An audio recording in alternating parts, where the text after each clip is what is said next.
Yeah, what's up?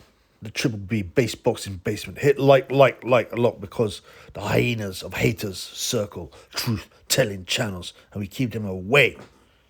All right? Yeah, so I just thought I'd do a review of the bill last night. I watched the Queensberry TNT Fish Eyes bill, which was the best one. Sky, Ben Shalom bill. I'm not going to watch that. You know it's going to be rubbish, man. Rubbish. I didn't watch that at all, man. In fact, I don't even know who was fighting on it. Oh, I had to look, right? Oh, it was Adam Azim, the new Asian star, along with Hamza, against for the European title. Apparently, it was not a very exciting fight, but he won clearly. But anyway, I'm not watching no really whack Ben Shalom show. I'm just surprised that there wasn't a single woman boxing on the show. The bum Dylan Chima lost. I seen. Yeah, he was always going to lose. He was awful. They wanted him to win. They always want. All these guys want big Asian star because there's money in it. Like Amir Khan and Dylan Chima is a Sikh, I think. But yeah, they're going to have to wait for another Sikh warrior because Dylan Chima just ain't it. He ain't it at all. And I knew that as soon as I seen him fight. He was unbeaten, I think. Oh, he had one loss, but he's finished, man. He's finished. Anyway, so the bill, I started... So the bassoonist, Hannah Rankin, the bassoonist was fighting for a vacant 2 world titles or something. She's so bad. She should stick to classical music, this woman. I mean, I don't even know why I need to repeat that. It's quite obvious that this woman boxer is going to be awful, right? And the bassoonist, Hannah Rankin, right? At the end of the fight, it was awful, terrible, so bad. You see novice 15-year-old men, 14-year-old boys, sorry, much better, club fighters. And she's got that stupid smile on her face thinking, yep, I'm going to get the victory. And it raised the other girl's hand, Kozin or something. I put a bet on Kozin in an accumulator, but the odds weren't great, evens. Yeah. And look, the bassoonist should go back to bassooning. Yeah. Because she sure can't box. But apparently she can play a damn good bassoon. Unlike her poor recent opponent, Alejandra Ayala, who was hung out to dry by the British Boxing Board of Control and sent back to Mexico. Hung out to dry by the alleged trade paper, the Cuckold Boxing News, who wouldn't even approach the board and ask her about it. Why they let a woman who had a brain anomaly fight. And the poor girl, Ayala, in Mexico, I'm the only one who really brought it up. She had to go back to Mexico and sell her memorabilia, her boxing memorabilia, for a few pesos to pay her bills. So what do you know about that? Meanwhile, the bassoonist is getting payday she don't deserve, and now she got to go back to bassooning. Right? Anyway, then they had I kind of watched Echo Esserman vs Harry Scarff. I think it was about 3-1 on Harry. And I was thinking, yeah, he's worth a bet. I didn't put it on. I'd put on so many bets. I was just tired of betting. Yeah. And he had Paddy Riley in his corner, right? Was it Paddy O'Reilly? Yeah. A.K.A. Clifton Mitchell, who's a trainer. And Clifton, Brendan Ingle went through this stupid stage of calling all his black fighters by Irish names, thinking that this would get them loads of publicity, thinking, all these local Irish people are going to come watch them thinking there's an Irishman. But by the time we get there and they're black, they'll be sporting them anyway for an Irish name. What a moronic, silly thing to say. Yeah? Paddy Riley, you mean Clifton Mitchell. And the other one, Fidel Castro Smith. You could hardly get a better name than Fidel Castro Smith. But nah, he had to be Slugger O'Toole, who was a character in Barry McGuigan's boxing years ago. Yeah? Slugger O'Toole. I mean, imagine thinking, people are just going to see an Irish name and come and see if they know nothing about the fighters. Small hall boxing, the people that buy the tickets are hardcore fans who know everything about the fighters or friends of the fighters. And why would if I was Fidel Castro, I'd be like, no, blood clot. I'm not calling myself Slugger O'Toole. I'm Fidel Castro Smith, blood. You can leave it or love it. He's a weird little guy, Brendan. A weird guy, man. But anyway, so Paddy Riley, a.k.a. Clifton Mitchell, was in the Harry Scarff corner, and he deserved the fight against Esserman. Yeah. I deserved the fight. And, I thought he deserved it. And I like to see the upsets, the little guys. Upsets are always good in boxing, right? And, what was that? Laura Woods was commentating, and she looked pretty nice, man. Yeah. But I ask you, how many Corys did she have to see close up to get this job, man? But she is quite good. She's the only woman I like who does boxing presenting, because she's actually, I'm not saying she knows about boxing. She doesn't necessarily have to, but she's obviously she's attractive. But it's more, she responds well. She says things well. She doesn't stutter. She's not a moron like most of them. Most of them just morons that sit there with a stupid look on their face. Yeah, and then we had Michael Webster. Michael Webster. I didn't know nothing about Michael Webster. Yeah, this Michael Webster, and you know what? He came in with a mahogany-coloured tan, a great tan. He looked like an aging rent boy, in his 40s. He's allegedly 28, but he looks at least 40. At least 40. I don't know how many thousands of sunbeds he's done. And he's covered in stupid tattoos with a perfectly sculpted beard. And I didn't know anything about him. He was unbeaten, but I thought, he's going to get splattered. But actually, he was on the England development team, apparently. Yeah. And he had some nice moves, even though he looked like a fat, old, aging boy band member of like the Backstreet Boys or something, who was still thought he was good looking, even though he was well past it. Yeah. And I didn't have much hope in him. He couldn't look Dacres in the eye at the stare down. But he had some nice moves. And as I said, I didn't realise he had a background, a decent amateur background, at least on the England development team.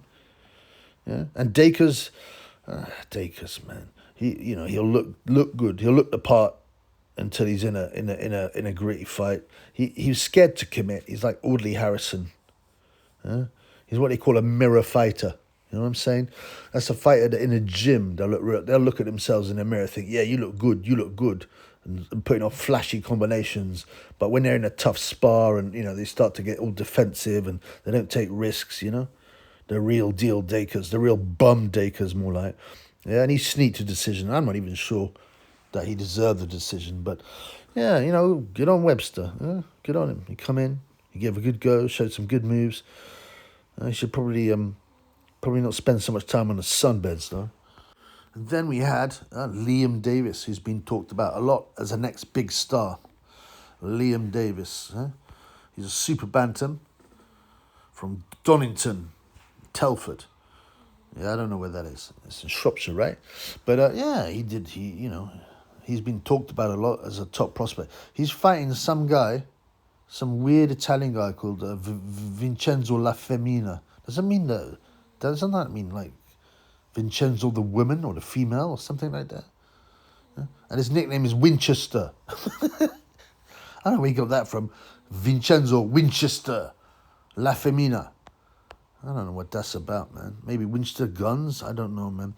But I thought Femina looked okay at the beginning. He's got a huge head, which means they can take a punch, but he stupidly keeps his hands real low. Now, it's okay to keep your hands low, especially from distance, but when you come in, pull them up. And don't hold them right low just for the fun of it. And if you don't have, peak reflexes, which La Femina Winchester didn't. Yeah? And he dropped Davies, I believe, yeah. He did get dropped, Davies. And La Femina would have had a chance if he just stopped trying to be so pathetically macho and use his huge head as his first form of defence. And so, Winchester deserved to get beat down. And he got stopped, and he deserved it for that stupid way of boxing. I don't know, what would you think trying to achieve doing that? Oh, I'm really macho, so I'll lose some brain cells and get dropped. I've got to be really macho because my surname means the female. Come on, man. Come on. That's just silly. Silly, man.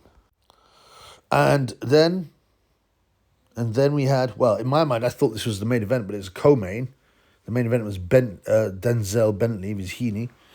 But the real fight here, the real world-class fight, was Isaac Dogboe with Nick Bull. And the female interviewer said to Dogboe, "This is the first time you're boxing in England." And I was like, nah, man, that's just ridiculous.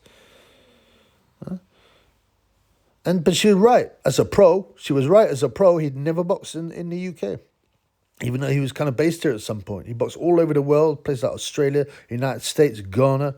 But as an amateur, yeah, he boxed for English clubs. He won the ABA championship, I believe. He was also boxing in the London Olympics, right? I believe that's right. Yeah. But she should have said as a pro. But anyway, I don't know if he still lives in the UK, but he certainly spent most of his life there. Though I think he was born in Ghana. I thought it was going to be a tough fight for Bull, and in some ways it was, right? But I do think he dominated it. Yeah, I thought Bull was actually knocked down. I think it was in the third or something like that. It wasn't a massive knockdown, right? But he was clipped on the chin and went over, and he definitely was a bit hurt, right? And he dropped Dog Bay, but it also pushed him over, I think. A lot of people say he pushed him for the knockdown. I don't know. But, it was a world-class fight, and it's good to see that on a British bill. And it wasn't even for a world title. I don't like to brag. The Chippy ain't one for bragging, like Ricky Hatton. But I called it on the ball. I said, ball up. I called it right on the ball, yeah. That was by mistake. I called it right on the Nick Ball, and I said Nick Ball on points. And I said he'd have a couple of hard rounds, which he did. He didn't have as many hard rounds as I thought, but, he was always competitive, Dog Bay, right? I just don't think he was strong enough at this weight, against the white Mike Tyson, the marauding midget, the Scouse Marciano, whatever they're going to choose to call him, Oh, he's just like a mini Mike Tyson. Let the man be himself, man. And so Bull won clearly on points, and, he goes on. And he will be exciting to watch, but he's not going to last long. He's not going to last long in pro boxing. Why? Because, excuse me, that style, that aggressive, violent style, when you just come forward, throwing big shots, but you're a bit open, that relies on fitness, youth, strength, chin, yeah, and all that together. It rarely lasts long. People with that kind of style, they usually burn out. It's a young man's style, and it doesn't last long. But there's a possible exception would be actually Rocky Marciano himself, but he's a standout, right? And even Rocky was looking vulnerable when he retired, which at age 36. So, plus he's a heavyweight, and the heavyweights seem to, they say they age less quickly. I mean, that doesn't make sense, but what it means, they seem to have more lastability, whereas the smaller weights, they rely a lot more on reflexes and speed, and that goes. So I say stick Nick Ball into world title fight, next fight, against a well-chosen opponent, though. Yeah. And push him. Make a big song and dance about him, right? Get him some good paydays. Match him carefully for his style because don't get too slick a boxer or someone who's too big a puncher, because I think that he will come unstuck. So cash him in. Give him a couple of defenses, get him win the title, and then cash him in a big fight in about 2 years' time, after 2 or 3 successful defenses. And I think that's the future for Nick Ball. And remember, Nick, this is a simple rule, right? Haircut, then sunbed. Not sunbed, then haircut. You'll thank me, man, and then promotional pictures. You'll thank me. Oh, and the final fight was Denzel Bentley. I didn't watch this, against Nathan Heaney. It was about 7-1 on Heaney. Again, it was another one where I thought, it might be worth a fiver. But I was a bit sick of betting, so I just didn't put it on. But I thought, Bentley hasn't super excited me. He did well against Janibek, or comparatively, because he lost. But, I don't really rate Janibek that much, to be honest. He's a bit overrated himself. And Heaney, as I said, I didn't watch it. I was doing a live, man, for the funds, like Ricky Hatton. But it was a good result. And as I said, upsets are good for the sport. And it's good to see a guy so happy to win the British title. It's his level, but that's fine, man. You can't take that away. Holding the Lonsdale belt. Anyway, we look forward to some Nick Ball fights. I don't know who's going to fight next. Some Macon, probably. Some Macon. And there's some tough Macons there, but definitely beatable. And he's riding the wave, the crest of the wave now. So he needs to fight for the world title. Peace in the Middle East.